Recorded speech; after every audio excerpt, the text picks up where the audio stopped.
Hey everyone, Lee Pacchia here from Mimesis Law. We're talking about voting rights litigation today. I'm happy to say we have Professor Erika Wood from New York Law School joining us. Welcome, good to see you. Hi, thanks for having me. Of course. So we've had this flurry of activity in voting rights litigation in the past couple months. Can you walk us through what you see as some of the major developments? Sure. So the most recent one was in Texas, which had one of the most restrictive voter ID laws in the country. Went into effect immediately after the Shelby County decision last year. There was a big trial this summer in Texas. Lots of witnesses, lots of evidence considered, and the district court just a couple weeks ago came out with a really monumental opinion finding that the Texas voter ID law not only discriminated against minorities in the way that it was being implemented, but in fact had been passed with discriminatory intent.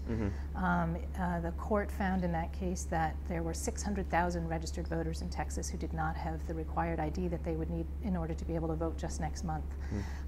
So that case was appealed to the Fifth Circuit Court of Appeals, which actually stayed the district court's opinion and reimposed the voter ID law in Texas, saying it was just too soon to the election to be changing those laws. And just yesterday morning, voting rights advocates appealed the Fifth Circuit's opinion directly to the Supreme Court. So we're waiting for the Supreme Court, could be any minute now, to rule on what actually the voting law will be in Texas leading up to the midterm election. Why is it so busy and why now?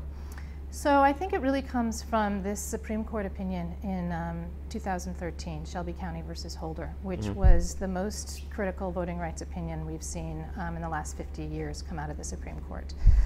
In that case, the Supreme Court struck down what was Section 4 of the Voting Rights Act.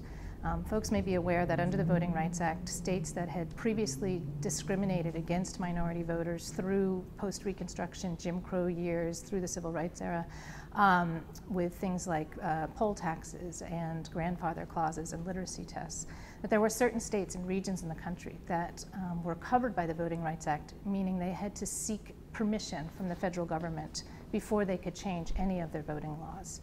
And in the Shelby County opinion last year, the Supreme Court found that section of the Voting Rights Act to be unconstitutional, essentially saying that although Congress had reauthorized the Voting Rights Act with overwhelming bipartisan majorities in, I think, 5 different times as recently as 2006, finding that, overturning basically that congressional action and finding that this section of the Voting Rights Act was unconstitutional and placed too much of a burden on the states.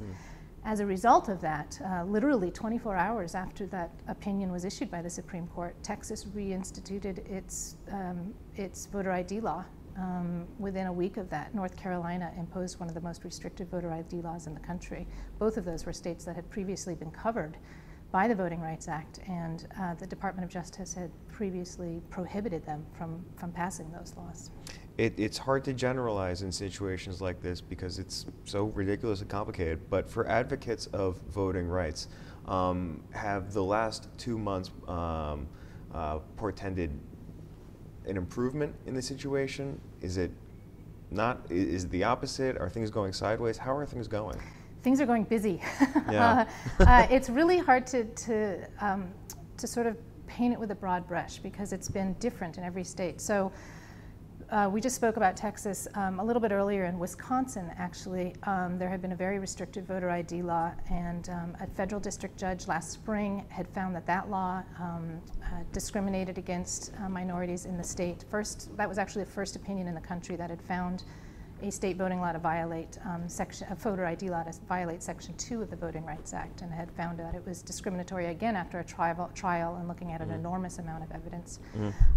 That was overturned by the Fifth Circuit Court of Appeals. The Fifth Circuit Court of Appeals was appealed to the Supreme Court, which then stayed that opinion. Conversely, in Ohio, there had been a finding when the state tried to decrease its early voting laws that was permitted, and that was appealed to the Supreme Court, which allowed it to go forward. So we're really sort of day by day things are changing across the country. It's a maddening topic, not only because it's very complicated, but it's also been demonstrated time and time again that in-person voter fraud is almost a non-existent problem in this country. There aren't really any documented cases of this, and if there are, there's just a few. So why are states continually putting out laws that claim to address a problem that doesn't really exist? It's, like I said, it's maddening. Why do you think culturally or politically this situation continues to persist? Well, you're exactly right, Lee, that these laws are really a solution looking for a problem. Right. There are minuscule numbers, and in fact, in both the trials in Wisconsin and Texas, there was substantial evidence saying that the number of voter fraud cases in both states were tiny, 2, 3, 7, very small numbers. But at the same time, these laws have very real impact on individual citizens and communities who really just want to exercise their most fundamental right in our country. They're really just trying to do what we expect of them as American citizens. So the laws have very real impact on communities, particularly elderly people and communities of color. And yet, the problem that they're seeking to address is virtually non-existent. The total cost of litigating this stuff nationwide must be, I haven't seen any numbers, but I imagine it's quite high as well. Well, I have a lot of friends who work in the voting rights community, and they haven't gotten much sleep in the last month. I can bet. What comes next in this fight? After we get beyond the election, is anything major on the horizon? Well, we're waiting for the Supreme Court to make a decision in Texas. There are cases that continue to sort of bubble up and boil around the country.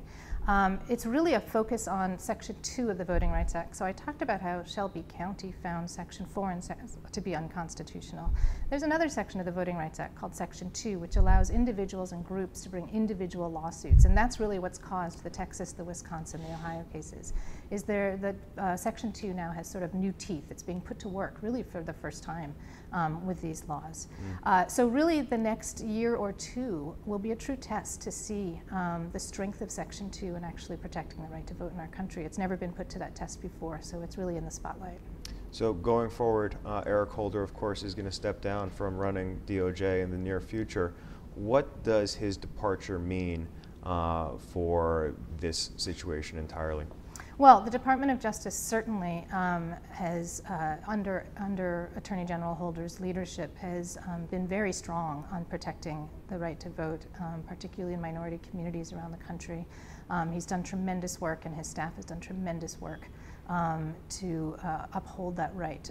So we certainly hope that President Obama's nominee will continue that fight, because certainly there's plenty of work to do. Wild stuff.